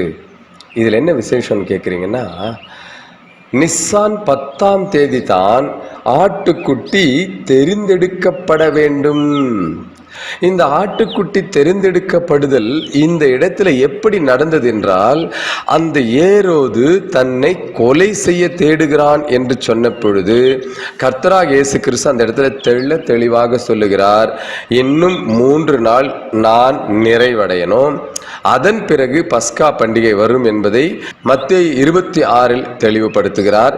இப்படி மிக துல்லியமாக நிசான் 10ஆம் தேதியில் தானே தான் மரிக்க போகிற ஆட்டுக்குட்டி, தெரிந்தெடுக்கப்பட்ட ஆட்டுக்குட்டி என்பதின் தெரிந்தெடுப்பை இந்த சம்பாஷணையின் மூலமாக கர்த்தராகிய இயேசு கிறிஸ்து வெளிப்படுத்தி இருக்கிறார். இயேசு கிறிஸ்து நம்முடைய பாவங்களுக்காக மரிக்க வேண்டும் என்பது உலக தோற்றத்துக்கு முன்னதாகவே தீர்மானிக்கப்பட்ட ஒன்று. அது ஆதீனத்திலே தீர்மானிக்கப்பட்ட ஒன்று. ஆனால் அவருடைய மரணத்தின் அந்த நிகழ்வுகள் மிக துல்லியமாக லேவியராகமத்திலே சொல்லப்பட்ட ப்ரொசீஜர் பிரகாரமாக நடந்திருக்கிறது. இந்த உண்மைதான் நமக்கு மிகவும் ஆச்சரியமாக இருக்கிறது.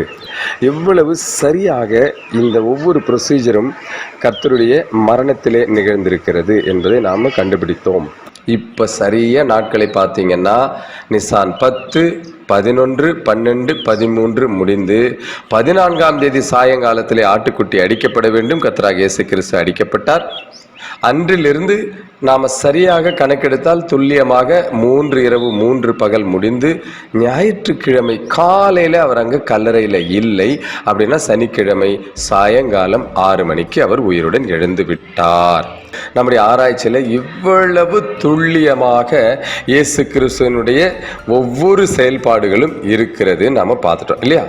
இப்போ நாம் கேட்க வேண்டிய எல்லாருக்கும் மனசில் எழும்பக்கூடிய ஒரு கேள்வி, 3 நாள் பூமியின் இருதயத்தில் இருப்பார் என்று கர்த்தராகிய இயேசு கிறிஸ்து சொன்னார் இல்லையா? அப்போ அந்த குகை தான் பூமியின் இருதயமோ அப்படின்னு நம்ம நினைக்கலாம். ஒருவேளை மிஞ்சி போனால் அது 6 அடி ஆழமாக இருக்குமா? நம்ம வழக்கத்தின்படி நிறைய பேர் கல்லறைகளை 6 அடி ஆழத்தில் இருக்கிறாங்க. ஆனால் இந்த குகை என்பது எவ்வளவு ஆழத்தில் இருந்தது என்று நமக்கு தெரியாது. என்ன ஆனாலும் அது 10 அடி இல்லை 20 அடி 30 அடின்னே வச்சுக்காங்க. அது பூமியின் இருதயமாக எப்படி இருக்கும்? இல்லை இல்லையா? அப்போ அந்த இடத்துல ஒரு திரும்பவும் தவறாக சொல்லிவிட்டாரா என்றால் இல்லை. அதுலேயும் துல்லியமாக இயேசு கிறிஸ்து என்ன சொல்லியிருக்காருன்னா, அவர் பூமியின் இருதயத்திலே இருப்பார் அப்படின்னு சொன்னார். யோனா எப்படி மீனின் வயிற்றிலே இருந்தாரோ அது போல மனுஷகுமாரன் பூமியின் இருதயத்திலே இருப்பார்னு சொன்னார் இல்லையா? அது எந்த இடம் என்பதை நாம் பார்க்கணும்னா 1 பேதுரு 3ஆம் அதிகாரம் 18வது வசனம் வாசிக்கிறேன். ஏனெனில் கிறிஸ்துவும் நம்மை தேவனிடத்தில் சேர்க்கும்படி அநீதி உள்ளவர்களுக்கு பதிலாக நீதி உள்ளவராய் பாவங்களின் நிமித்தம் ஒரு தரம் பாடுபட்டார். அவர் மாம்சத்திலே கொலையுண்டு ஆவியிலே உயிர்ப்பிக்கப்பட்டார். அவர் கொலையுண்டது மாம்சத்தில் மட்டும் தான், உயிர்ப்பிக்கப்பட்டதோ ஆவியில். அவர் உடனடியாக நெக்ஸ்ட் செகண்ட் அவர் உயிர்ப்பிக்கப்பட்டார்.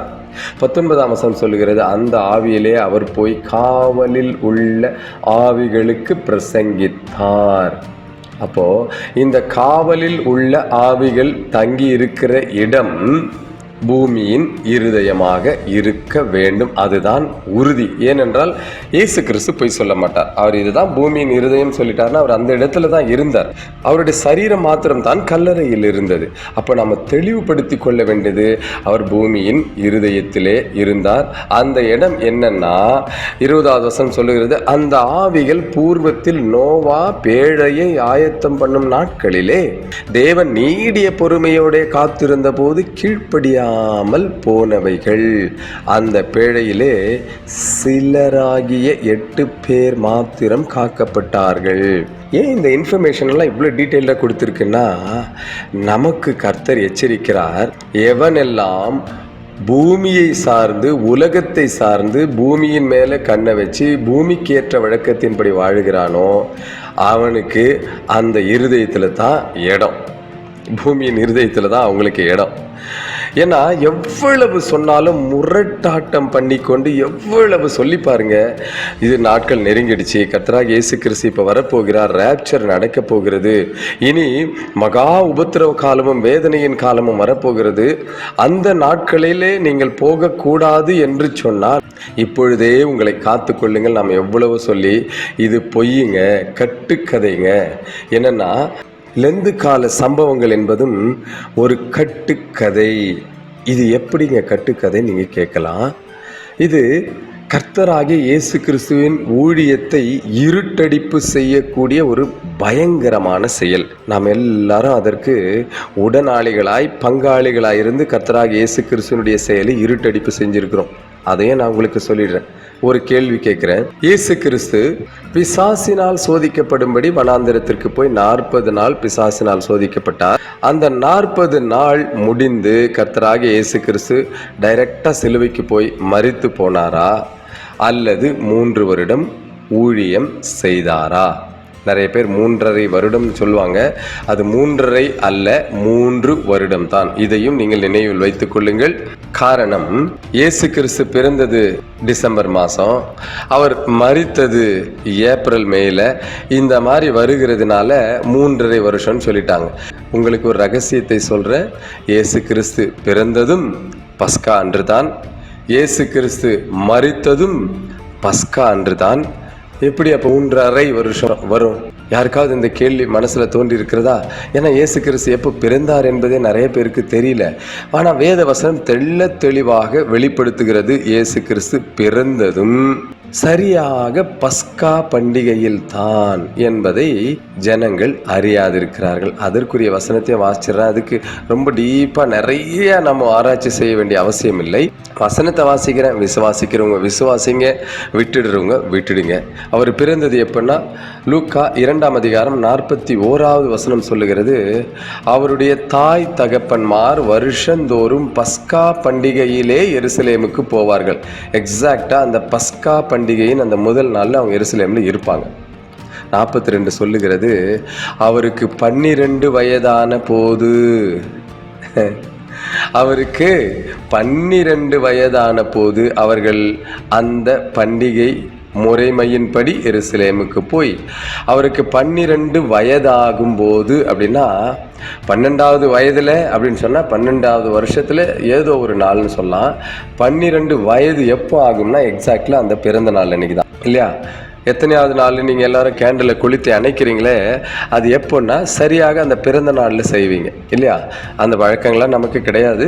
ஆனால் இதில் நாம் புரிந்து கொள்ள வேண்டியது, அவருக்கு 12 வயதான போது அப்படின்னா எக்ஸாக்டாக அவருக்கு 12வது வயது பஸ்கா பலியின் நாளில் தானே, பஸ்கா பண்டிகையின் அந்த முதல் நாளில் தானே அவருக்கு வருகிறது.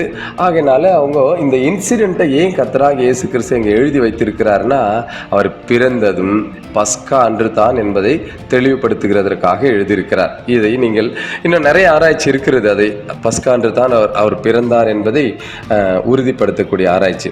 அதற்குள்ளாகலாம் நம்ம போக முடியாது. இப்போ நாம் தெரிந்து கொள்ள வேண்டியது, அவர் பிறந்ததும் பஸ்கா அன்று தான், அவர் இறந்ததும் பஸ்கா அன்று தான், அவர் ஊழியத்தை துவங்கினது கூட பஸ்கா அன்று தான் என்பதை நீங்கள் நிறைய பேருக்கு தெரியாது. அப்போ இங்கே என்ன நாம் புரிந்து கொள்ள வேண்டியது என்றால், தேவனுடைய அந்த 3 வருட ஊழியத்தை இருட்டடிப்பு செய்து அவர் ஊழியத்திற்கு வரல.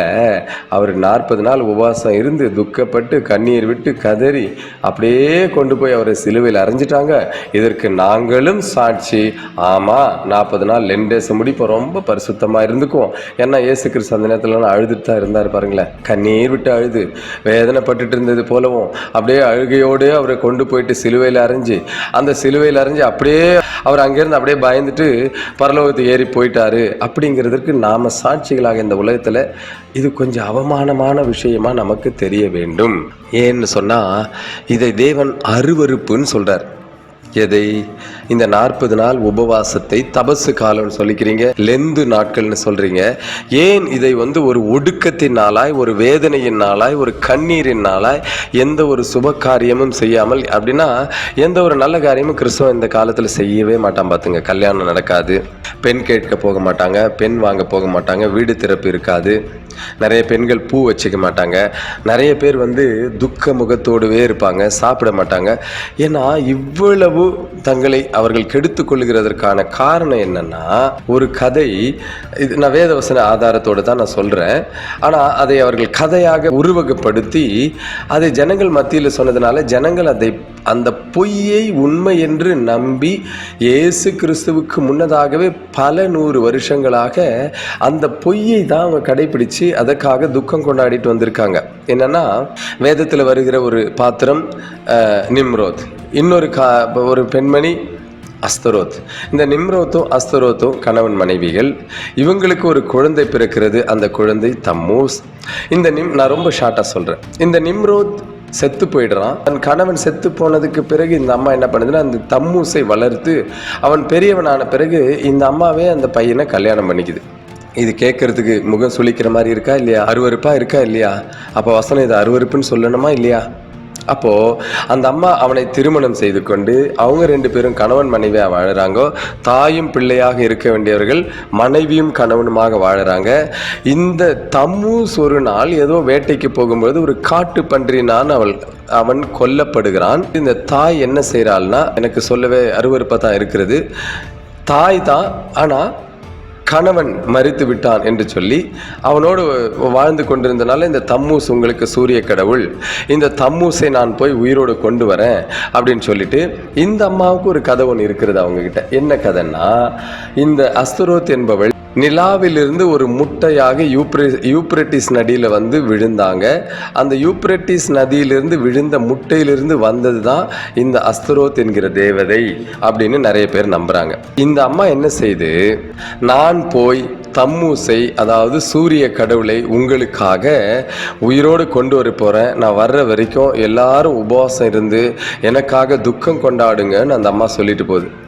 அப்போ இந்த அம்மா எல்லா ஜனங்களும் வருடம் இந்த 40 நாள் துக்கம் கொண்டாடுறாங்க. ஏன்னா 40வது நாள் இந்த அம்மா என்ன செய்து, ஒரு முயலை கொண்டு வந்து, இதுதான் சூரிய கடவுள் தம்மூசை நான் பாதாளத்திலிருந்து மீட்டு கொண்டு வந்துட்டேன், இந்த சூரிய கடவுள் இதுதான் அப்படின்னு சொல்லிட்டு ஒரு முயலை கொண்டு வந்து அது காட்டுது, அதுதான் தெய்வம்னு சொல்லிட்டு அவங்க வணங்க ஆரம்பிக்கிறாங்க. ஆகையினால தான் இந்த ஈஸ்டர் பன்னி, ஈஸ்டர் எக்கு இதெல்லாம் நம்ம நிறைய பேர் இன்னமும் வாடிக்கையாக வச்சுருக்கிறோம்.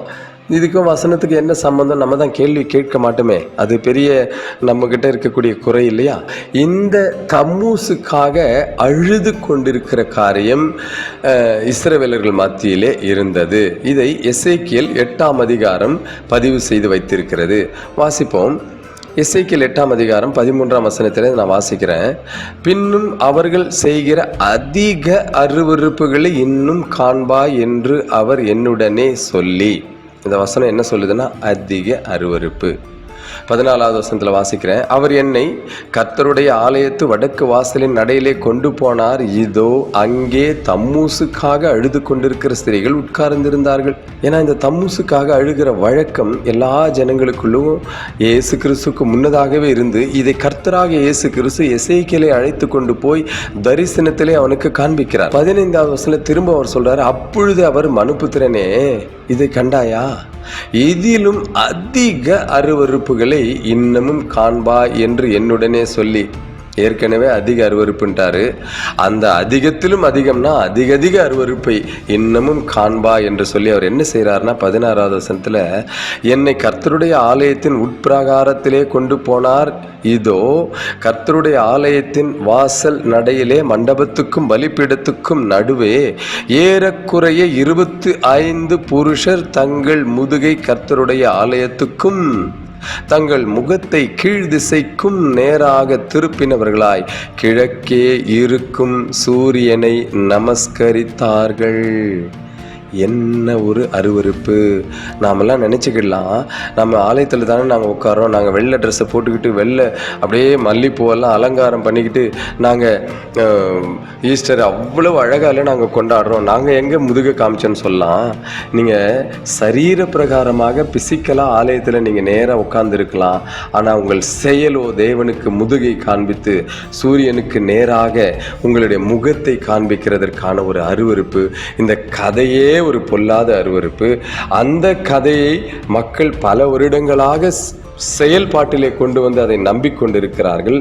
அந்த நம்பிக்கையை நாங்களும் செய்கிறோன்னு சொல்லி அதுக்கு மேலே இயேசு என்கின்ற ஒரு சாயத்தை பூசிட்டா போதும், நான் என்ன வேணா செய்வேன்னு சொல்லிட்டு நாம் என்ன செய்கிறோன்னா, அந்த பொய்யை நம்பி அந்த பொய்யை விசுவாசித்து, இயேசு தான் இந்த நாளில் உபவாசம் இருந்தார், இயேசு தான் உபவாசம் முடித்த உடனே அப்படியே கழுத மேலே ஏறி ஊர்வலம் போனார், அந்த நாளிலிருந்து பரிசுத்த வாரம், அந்த நாளிலிருந்து அவர் கொண்டு போய் நேராக சிலுவையில் அரைஞ்சிட்டாங்க.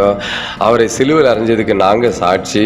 அவர் 3 நாளெல்லாம் இல்லை, அவர் 2 இரவு 1 பகல் தான் இருந்தார், அதுக்கு நாங்கள்லாம் சாட்சின்னு சொல்லிட்டு ஞாயிற்றுக்கிழமை ஈஸ்டர் டேன்னு சொல்லி எல்லாரும் கொண்டாடுறோமே, இது எவ்வளவு பெரிய அருவருப்பு!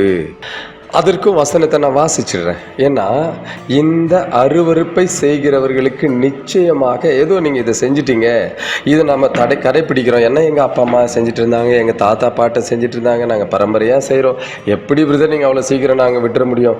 நாங்கள் எவ்வளோ ஏற்பாடு பண்ணி வச்சுருக்கிறோம், உங்கள் சத்தியத்தை கேட்டோடனே நாங்கள் விட்டுற முடியுமா?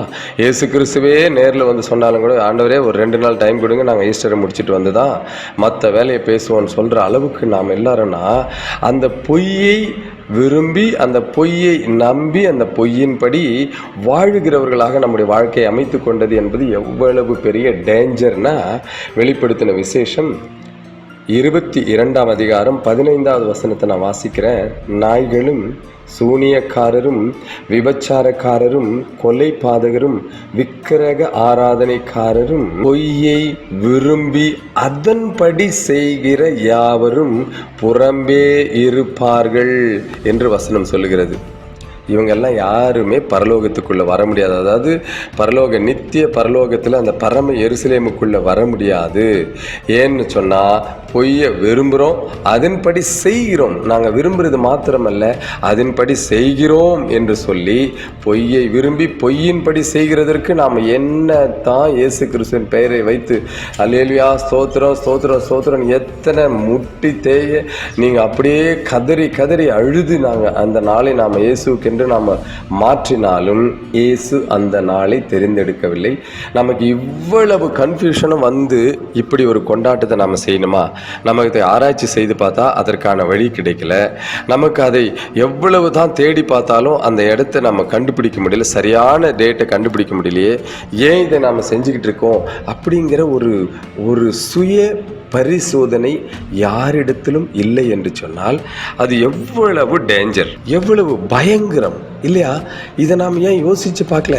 கர்த்தருடைய நாள் சமீபித்திருக்கிறது. ஜாக்கிரதையாயிருந்து மனம் திரும்புங்கள். இப்படிப்பட்ட மேம்போக்கான பாரம்பரிய காரியங்களை கர்த்தர் வெறுக்கிறார். இதை விட்டு விலகி கர்த்தரை மகிமைப்படுத்தும்படி உங்களை காத்து கொள்வதென்பது உங்கள் மேல் விழுந்த கடமை. இது எனக்கு தெரிய வந்து இவ்வளவு ஆராய்ச்சியெல்லாம் நான் செய்யவே இல்லைங்க. இது இன்றைக்கு உங்களுக்கு சொல்லணுங்கிறதுக்காக இவ்வளவு, அதாவது யூனிவர்சிட்டியில் படித்த பாடங்கள், யூடியூப்பில் நான் எடுத்துக்கொண்ட அந்த குறிப்புகள், இதற்கு மேற்பட்டு நான் தனியாக உட்கார்ந்து ஒவ்வொரு நாளையும் ஆராய்ச்சி செய்து ஒவ்வொரு நாளையும் துல்லியமாக ஆராய்ச்சி செய்துட்டு வந்தால் அது மிக சரியாக நிசான் 10ஆம் தேதி துவங்கி நிசான் 17ஆம் தேதி முடிகிற ஒரு அழகான சம்பவமாக அது இருக்குது. இதை யாருமே செய்ய விரும்பலை. எல்லாருக்குமே எப்படியாகிற ஒரு பண்டிகை நாள் இருக்கணும் அப்படின்னு சொல்லிட்டு செய்ய ஆரம்பிக்கிறாங்க. ஆனால் இந்த ஆராய்ச்சிக்கு முன்னதாக எனக்கு நினைவு தெரிஞ்சு ஒரு 20 வருடங்களுக்கு மேலாக நான் இந்த பண்டிகைகள் ஆசரிப்புகளை கொண்டாடுவது இல்லை, தடுத்துட்டேன், அது நிறுத்திவிட்டேன். என்னுடைய ஊழிய ஸ்தலங்களிலும் ஊழியங்களிலும் இதை நான் எந்த இடத்திலும் கடைப்பிடிப்பதே கிடையாது. ஏன்னா எனக்கு இயேசு கிறிஸ்து முக்கியம், வேதம் முக்கியம். அதற்கு அப்பாற்பட்டு தான் மற்ற எந்த காரியமும். இதை நான் செய்யாமல் செய்து கொண்டிருப்பேனே, ஆனால் நான் ஊழியம் செய்திருக்க லாய்க்கே கிடையாது. இயேசுவுக்கு ஊழியம் செய்கிறேன்னு சொல்லிட்டு வசனத்தின்படி வாழாமல் வசனத்துக்கு புறம்பாக இருக்கக்கூடிய பொய்களை நம்பி அதை விரும்பி அதன்படி செய்கிறவனாக நான் இருப்பேனே என்று சொன்னால் என்னை மாத்திரமல்ல, என்னோடு கூட சேர்ந்து அநேக விசுவாசிகளையும் நான் நரகத்திற்கு கொண்டு செல்லக்கூடியவனாக இருப்பேன் இல்லையா? ஆகையினால இதை சொல்ல வேண்டிய கடமை எனக்கு, நான் சொல்லிட்டேன். கர்த்தர் உங்களோடு பேசியிருந்தால் உடனடியாக இந்த அதிக அதிக அதிக அருவருப்புகளை செய்வதை நிறுத்துங்கள் என்பது கர்த்தருடைய கட்டளையாக எடுத்துக்கொள்ளுங்கள். அது நமக்கு ரொம்ப விசேஷம். ஏன்னா நாம் நிச்சயமாக கீழ்ப்படிந்து நீங்கள் கர்த்தருக்கென்று வைராக்கியம் பாராட்டுவீர்கள் என்று சொன்னால் நாம் பரலோகத்தில் சந்திப்போம். பரலோகத்தில் சந்திக்கும்போது கர்த்தருடைய அன்பை நாம் புரிந்து கொள்வோம். இதெல்லாம் நமக்கு நிறைய புரியாத விஷயங்கள் நிறைய இருக்கிறது. ஏன் கர்த்தர் பிறந்த தினத்தை நான் இப்போ சொன்னேன், அது நிறைய ஆராய்ச்சி செய்து, அது நீங்கள் டிசம்பர் 25 அப்படின்னு சொன்ன உடனே எந்த ஆராய்ச்சியும் செய்யாமல் அதில் போய் நீங்கள் கொண்டாடுறீங்க. ஆனால் இதுதான் சொல்லி தான் துல்லியமாக ஒரு வசனத்தை காண்பிச்சா அந்த ஆராய்ச்சி உங்களுக்கு பிடிக்காது. நிறைய பேருக்கு இயேசு கிறிஸ்து இந்த நாளில் தான் மரித்தார் என்று துல்லியமாக ஆராய்ச்சி செய்து சொன்னால் அது உங்களுக்கு பிடிக்காது. ஆனால் அதை செய்யாமல் ஏதோ ஒரு குத்துமதிப்பாக சொன்னது பிடிச்சி பரம்பரையாக நம்ம செஞ்சுட்டு வருவோம், காலங்காலமாக நம்ம செஞ்சுட்டு வரோம். இதுதான் கிறிஸ்தவர்களிடத்தில் இருக்கக்கூடிய பிரச்சனை. இதுதான் யூதர்களிடத்தில் இருந்தது, இதுதான் இஸ்ரவேலர்களிடத்தில் இருந்தது.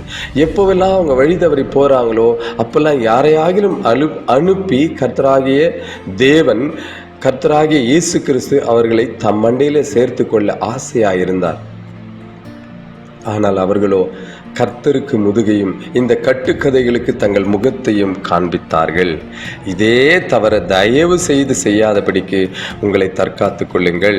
நாம் பரலோகத்தில் சந்திக்கும் பொழுது, தேவ அன்பை புரிந்து கொள்ளும் பொழுது, நாம் எடுத்த இந்த தீர்மானம் எவ்வளவு நல்லது என்று ஒருவரோடு ஒருவர் பேசி அளவளாவுவோம் என்பது நிச்சயம் நிச்சயம் நிச்சயம். நம் கர்த்தரை மகிமைப்படுத்தும் பொழுதே இந்த காரியங்களுக்காக நாம் எல்லாவற்றிலும் வைராக்கியமாக இருந்தோமே என்று சொல்லுவோம். அப்போதான் கர்த்தருக்குரிய அந்த மகிமை நம்மிடத்தில் காணப்படும். தேவ சித்தம் நம் மூலமாக அநேகருக்கு புரிய வரும். ஆகையினால கர்த்தருக்கென்று வைராக்கியம் பாராட்டுவோம். கர்த்தர் நம்மோடு பேசுவாராக. இதெல்லாம் நீங்கள் கேட்ட உடனே அப்படியே பல்லாயிரக்கணக்கானவர்கள், பல லட்சம் பேர் அப்படியே உடனடியாக திருந்திடுவீங்க அப்படின்லாம் நான் நினச்சி இதை போடலை. ஏன்னா கர்த்தராக இயேசு கிறிஸ்துவே நிறைய இடங்களில் சொல்லியிருக்காரு, நீ போய் சொல்லு. அவங்க கேட்க மாட்டாங்க, ஆனாலும் போய் சொல்லு என்று சொல்லியிருக்கிறார். ஏன்னா இதை கேட்டு ரட்சிப்புக்குள்ளே வரக்கூடிய ஒரு சிலர் இருப்பீங்க. ஏற்கனவே இயேசு கிறிஸ்துவை ஏற்றுக்கொண்டு ரட்சிப்புக்குள்ளே வந்திருப்பீங்க. ஆனால் இந்த மாம்சீக காரியங்கள், பூமிக்குரிய காரியங்களை தேடி தேடி பூமியின் இருதயத்துக்கு போய் உட்கார்ந்துக்கணும்னு ஆசைப்படக்கூடிய ஆட்களுக்கு கர்த்தராக இயேசு கிறிஸ்து எச்சரித்து சொல்லுவார். இந்த மந்தையிலே இல்லாத வேறு சில ஆடுகளும் எனக்கு உண்டு என்று கர்த்தர் சொல்லியிருக்கார் இல்லையா? அந்த ஆடுகளுக்காக இந்த பிரசங்கம் கேட்டு நான் இதை செய்ய மாட்டேன் அப்படின்னு போகிறவங்க, அது உங்களுடைய விருப்பம். ஆனால் கர்த்தருக்கென்று தங்களை மாற்றிக்கொள்வோம் என்று சொல்லுகிறவர்கள் உடனடியாக மனம் திரும்புங்கள். கர்த்தர் உங்களோடு பேசின இந்த வார்த்தைகளை உடனடியாக கவனித்து கர்த்தர் பக்கம் திரும்புங்கள் என்பதே அடியனுடைய வேண்டுகோள். கர்த்தர் நம்மோடு இருப்பாராக. அவருடைய பரிசுத்த நாமம் நமது மூலமாக சகல இடங்களிலும் நறுமணமாய் வீசுவதாக. ரட்சிப்பின் நறுமணம் நம்மிடத்திலிருந்து, சுகந்த வாசனை நம்மிடத்திலிருந்து வெளிப்படுவதாக. கர்த்தர் தாமே நம்மோடு இருப்பாராக. ஆமென்.